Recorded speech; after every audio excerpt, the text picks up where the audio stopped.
Havia estudantes em Starobilsk, ocupado, e na região de Luhansk, e eles morreram após o ataque das forças armadas da Ucrânia. Vários veículos de imprensa ucranianos chegaram a essa conclusão após conduzirem suas próprias investigações independentes. E já adianto, este será um episódio difícil, por isso haverá uma longa introdução para este episódio. O tema do ataque preciso das forças de defesa da Ucrânia contra a ocupada Starobilsk é realmente complicado, e os russos, infelizmente, conseguiram transformá-lo em um truque de propaganda. O Estado-Maior das Forças Armadas da Ucrânia fez um relatório oficial após o ataque a Starobilsk em 22 de maio. Lá foi destruído um importante alvo militar, em particular o quartel-general da Unidade Russa de Guerra Eletrônica e drones Rubicon. Isso é legítimo e muito importante. Mas depois surgiram outros fatos. No mesmo prédio do antigo dormitório havia civis que também morreram. Eram estudantes de uma faculdade local que ficaram reféns da ocupação russa. Essa notícia literalmente dividiu as redes sociais ucranianas em dois grupos. De um lado, o pragmatismo militar radical. Dizem que todos que ficaram nos territórios ocupados e recebem diplomas russos lá são automaticamente colaboradores, e não faz sentido sentir pena deles. Por outro lado, há um choque profundo com a tragédia e um apelo para não perder a humanidade. Sabe, eu pensei muito tempo se valia a pena trazer essa questão ao público e discuti-la neste canal do YouTube, mas no final decidi analisar esse tema em detalhes. Por quê? Simplesmente porque a Ucrânia está lutando contra os russos selvagens justamente por valores e pela verdade, e por respeito a cada soldado das Forças Armadas da Ucrânia e a cada vítima ucraniana desta guerra. Eu não tenho o direito de me igualar aos russos que, com a espuma na boca, negaram as tragédias em Bucha, Mariupol ou Yelenovka, escondendo a cabeça na areia e gritando sobre supostas fake news. Afinal, somos uma sociedade adulta e civilizada capaz de encarar a verdade por mais amarga que ela seja. E hoje vamos entender como exatamente a Rússia usa cinicamente crianças nos territórios ocupados como escudo humano. Por que a tragédia em Starobilsk é, antes de tudo, um crime de guerra do Kremlin e não das forças armadas da Ucrânia, e como a propaganda russa explora essa tragédia de forma tão desumana? Meu nome é Alexei Pitti. Vamos discutir juntos esse tema complicado, realmente complicado, e entender o que realmente aconteceu. O exército é ucraniano? Ou vocês não medem. Escutem o que eu digo. Ouçam com atenção. Eu quero que vocês me entendam claramente. Se tomarmos essa decisão apenas para proteger os cidadãos ucranianos e que algum dos militares tente atirar no seu próprio povo, atrás de quem estaremos, não 3 passos atrás, mas bem atrás, que eles tentem atirar em mulheres e crianças. Quero ver quem dará essa ordem na Ucrânia. Então, na manhã do dia 22 de maio, os canais locais do Telegram em Starobilsk, região de Lugansk ocupada, realmente estavam cheios de anúncios procurando por jovens rapazes. Pais e conhecidos procuravam pelos desaparecidos após o ataque ao prédio do dormitório do colégio pedagógico. O jornal Gazeta Real foi o primeiro a noticiar, seguido pelos outros meios de comunicação ucranianos. E aqui vou citar imediatamente a própria Gazeta Real. Antes de analisar os redativos, os fatos. As pessoas que morreram são pessoas reais. As páginas deles na rede social VKontakte ainda estão abertas, alguns estão inscritos no grupo oficial do Colégio Pedagógico de Starobilsk. Eles publicavam fotos, tinham amigos, agora há comentários de condolências lá. Os nomes deles coincidem com as listas de mortos publicadas pelos russos. Por exemplo, Anastácia Vasilenko publicou um vídeo curto em sua página em março deste ano. Em 23 de maio apareceram as primeiras mensagens de condolências lá. Na página de Alexandra Kovpak, nos últimos 3 dias, há comentários com condolências e palavras de despedida. A última foto de acesso público foi publicada pela jovem em 26 de fevereiro. Propagandistas foram ao funeral de Anna Pogrebnichenko, de 19 anos, e gravaram uma matéria com os parentes devastados. Na página do VKontakte, as pessoas também deixam palavras de luto, apoio e lembrança. Os parentes da falecida Dasha Serdiuk mostram aos propagandistas sua última mensagem que ela gravou para eles já depois do ataque. A última foto que Dasha publicou publicamente nas redes sociais foi uma foto do seu aniversário. Agora também há uma onda de luto ali. Canais do Telegram publicaram um vídeo gravado nos primeiros minutos após o ataque. Há poucas imagens disponíveis publicamente do local do ataque ao dormitório. Raríssimas pessoas filmaram os minutos iniciais do ataque e menos ainda compartilharam as imagens.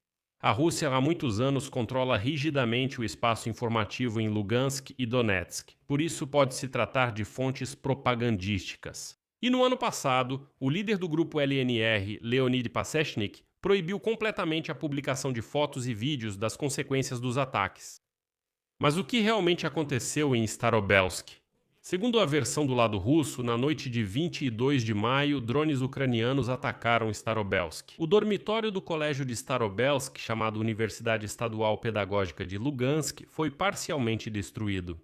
De acordo com os russos, no momento do ataque havia cerca de 80 estudantes lá. 21 pessoas morreram, várias dezenas ficaram feridas.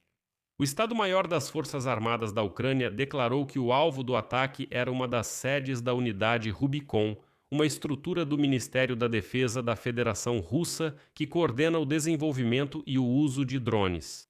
Segundo o Estado-Maior, o quartel-general estava localizado nos prédios administrativos do complexo do Instituto. E é aqui que começa o mais importante que vale a pena manter em mente durante todo o episódio. O jornalista estrangeiro que esteve no local contou à publicação Medusa que viu perto do dormitório o prédio destruído do Colégio Profissional de Starobelsk. Eu enfatizo, isso é muito importante. Não é o pedagógico, mas sim o colégio profissional. Isso é muito importante. Porque são duas instituições de ensino diferentes que, por uma estranha coincidência, foram praticamente unidas em uma só. Quando o jornalista estrangeiro tentou ir ao segundo prédio, as forças de segurança russas não permitiram, dizendo que ninguém se feriu lá e que os jornalistas não tinham o que fazer ali. Disseram que não havia nada para filmar e que todas as vítimas estavam no outro local. Lá também houve um impacto, mas não há nada para mostrar. Além disso, as forças de segurança russas ordenaram que os jornalistas filmassem apenas dentro de um quadrado demarcado e proibiram sair do perímetro delimitado. Mas por quê? A questão é que no endereço Praça Gogol, número 1, em Starobelsk, existem duas instituições de ensino, o Colégio Profissional de Starobelsk e o Colégio de Starobelsk da Universidade Pedagógica de Lugansk. Eles têm administrações diferentes, áreas de estudo diferentes, sites diferentes e até instalações administrativas separadas. O Colégio Profissional de Starobelsk ocupava um antigo prédio de 2 andares feito de tijolos vermelhos. O Colégio de Starobelsk da Universidade Pedagógica de Lugansk ficava em um prédio cinza de 5 andares e, curiosamente, as salas de aula e os dormitórios ficavam no mesmo edifício. Pois é, e mais um marcador importante. Mais uma vez, os dormitórios e as salas de aula ficavam no mesmo prédio. Por quê? Aqui começa a parte mais cínica. Os russos escondiam a infraestrutura militar atrás dos estudantes. A administração da faculdade pedagógica falava bastante sobre a vida da faculdade nas redes sociais e mostrava o dia a dia dos estudantes em fotos. E nelas, bem, claro, não dava realmente para ver militares ou equipamentos militares. Nada nas redes sociais da faculdade pedagógica indica que ela estava de alguma forma ligada aos militares. Já o Colégio Profissional de Starobelsk, por algum motivo, parou de publicar fotos com os estudantes ainda em setembro de 2025. Sabe-se que o colégio não foi fechado, mas entre as vítimas não há menção aos seus estudantes. E foi justamente no colégio profissional que acontecia uma atividade oculta e incompreensível, atividade essa que as forças de segurança russas simplesmente proibiram de mostrar. Nenhum jornalista pôde entrar lá. No final, a Rússia conseguiu usar essa tragédia. O ditador russo Vladimir Putin anunciou pessoalmente o número de mortos e ordenou ao exército que preparasse um ataque de retaliação. E na noite de 24 de maio, a Rússia atacou Kiev e a região de Kiev, usando em particular o míssil Oreshnik. Claro, é duvidoso que os russos conseguiram preparar um ataque combinado à capital ucraniana em apenas um dia. As consequências do ataque a Starobelsk foram transformadas pelos russos em um show midiático. Eles organizaram uma deposição em massa de flores e exibiram mensagens de luto em grandes telas em várias cidades russas. Baixaram as bandeiras em lojas e cafés. Mensagens emocionais sobre a morte eram imediatamente alternadas com slogans políticos, embora os protagonistas dessas reportagens de propaganda estivessem apenas descrevendo fatos. Curiosamente, nenhum deles culpou as Forças Armadas da Ucrânia. Eles apenas diziam: aqui houve uma tragédia. Agora, o principal. Em relação aos estudantes mortos e feridos, os russos usam constantemente a palavra criança ou crianças. Isso é uma manipulação consciente, porque uma pessoa de 18 anos já não é mais uma criança. E ele deve tomar uma decisão consciente, especialmente entendendo que nesse mesmo prédio estão acontecendo claramente manipulações militares. E aqui surge mais uma inconsistência interessante. Por algum motivo, só 2 dias depois, já em 24 de maio, levaram ao local do ataque os chamados jornalistas estrangeiros. Entre eles predominam blogueiros leais ao Kremlin, com um histórico documentado de narrativas pró-Kremlin, por exemplo, Chey Bowes, ou seja, o correspondente da Russia Today, que simplesmente é natural da Irlanda, e depois Saad Khalaf, correspondente da Al Arabiya em Moscou, com histórico de viagens à linha de frente, todas credenciadas pela Rússia. Giovanni Pini, jornalista italiano que vive e trabalha na Rússia, e ele cobre a guerra da Rússia contra a Ucrânia, mas é interessante que mesmo entre os jornalistas totalmente leais ao Kremlin em Starobelsk, havia aqueles que não acreditaram nos russos. Por exemplo, os propagandistas de Lugansk reclamaram de uma jornalista da Itália, que por algum motivo, segundo eles, acrescentava supostamente ao descrever os acontecimentos no dormitório da faculdade por algum motivo. Mais uma vez, os russos decidiram mostrar apenas um prédio após o ataque, mas se recusaram terminantemente a mostrar aos jornalistas o que aconteceu no segundo colégio. E por que o dormitório foi atingido? E isso não é tudo. Por isso também houve a opinião de que não foram futuros professores ou futuras educadoras de creche que morreram no dormitório, mas sim operadores de drones que estavam em treinamento.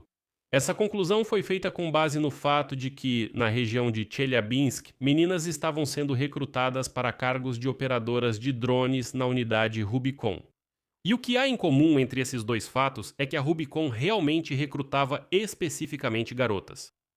E a maioria das pessoas que morreram no dormitório em Starobilsk também eram garotas. E na véspera, em Starobilsk, realmente estava acontecendo o recrutamento de garotas para operadoras de drones, justamente para a Rubicon. Qual é a conclusão de tudo isso? A tragédia em Starobilsk é uma prova cruel, mas muito reveladora de com quem exatamente a Ucrânia está em guerra. Para o Kremlin, as pessoas nos territórios ocupados, até mesmo crianças e adolescentes, são material descartável. Não são deles, como eles dizem. Não. Eles são um escudo humano, atrás do qual os militares russos escondem seus radares, postos de comando de drones e assim por diante, entendendo perfeitamente que mais cedo ou mais tarde algo vai atingir aquele lugar. E quando algo atinge aquele lugar, eles não têm pressa em salvar as pessoas, não. A primeira coisa que eles fazem é levar câmeras para lá para fazer propaganda em cima dos mortos. E o que vocês acham? Escrevam nos comentários, vamos discutir esse assunto abertamente. Obrigado por assistir esse episódio até o final, cuidem-se e até a próxima. E que algum dos militares tente atirar no seu próprio povo, atrás de quem estaremos, não a 3 passos atrás. Que eles tentem atirar em mulheres e crianças, atrás de quem estaremos, não a 3 passagens atrás. Que atirem em mulheres e crianças atrás de quem estaremos, não a 3 passagens atrás. Que tentem atirar em mulheres e crianças, estaremos atrás, não a uma passagem de distância.